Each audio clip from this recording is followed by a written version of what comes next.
প্রতিদিন কোথাও না কোথাও সড়ক দুর্ঘটনা হচ্ছে। এমন এক পরিস্থিতি হয়েছে এখন মানুষ গড়তে বাড়িলে হয়তো নিরাপদ নাই। ড্রাইভার হল তো একটু মনে করো দক্ষ কম, এই কারণেও বেশি দুর্ঘটনা ঘটে।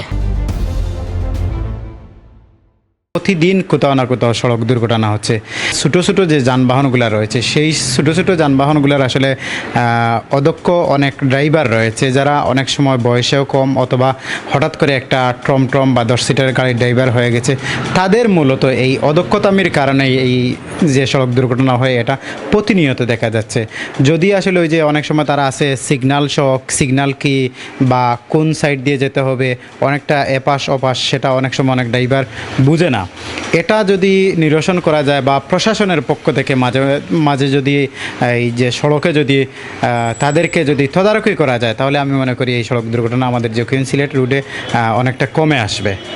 সড়ক দুর্ঘটনা ঘটের মনে করো যানজট বেশি অতিরিক্ত মনে করো, আর ড্রাইভার হল তো একটু মনে করো দক্ষ কম, এই কারণেও বেশি দুর্ঘটনা ঘটে রাস্তাঘাটে। আর জায়গাটা মনে করো রাস্তাটা হইলো ছোটো, বাইপাস নাই, যদি রাস্তাটা বড় হইতো কিন্তু আর দুর্ঘটনা একটু কমিয়ে আইতো।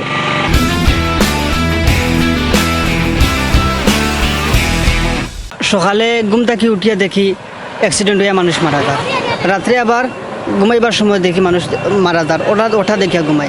এমন এক পরিস্থিতি হয়েছে এখন মানুষ গড়তে বাড়িলে হয়তো নিরাপদ নাই, গাড়ির চলাচল হয়তো বাংলাদেশের সাধারণ মানুষের লাগি সেও হয়তো চিন্তা করেন না, আমার কাছে লাগে রোলান। যদি সাধারণ মানুষের লাগে সেও চিন্তা থাকতো তাইলে সাধারণ মানুষের লিয়ে তারা চিন্তা করলো না। এই সড়ক দুর্ঘটনার এখিলা যে করা যায়, এটার প্রতিরোধে কি কোন ব্যবস্থা করা যায়, কিটা যে করা যায়, এটা হয়তো কেউ করেন না। যার কারণে দিন দিন সড়ক দুর্ঘটনা আরও বাড়ে এবং অনেক যুবক বৃদ্ধ বিভিন্ন বয়সের মানুষ অকালে রাস্তার মাঝে তার প্রাণটা হারার। এটার লাগিয়া মনে হয় এটার যে সমস্যাগুলো আছে ওগুলো চিহ্নিত করিয়া কার্যকরী পদক্ষেপ নিলে হয়তো এরকম দুর্ঘটনা থেকে কিছুটা হইলেও সাধারণ মানুষের মুক্তি হইব।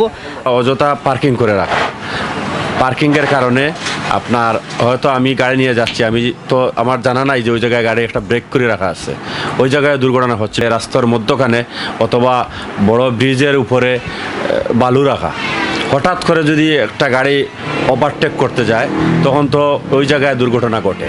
প্রশাসন বা আমরা যারা আছি, আমরা সবাই যদি দায়িত্ব নিয়ে এই কাজটা করি, যে আপনার প্রশাসনের যদি একটু কড়াকড়ি নির্দেশনা থাকে, ইউএনও সাহেব আমাদের আছেন, উনি যদি একটু এই দিকে নজর দেন, আসলে এই সমস্যাগুলো সমস্যা সমাধান করা সম্ভব আমাদের পক্ষে। অনেকটাই আপনার এই অ্যাক্সিডেন্ট এটা আসলে কিছুটা হলেও কমবে, আমি আশাবাদী।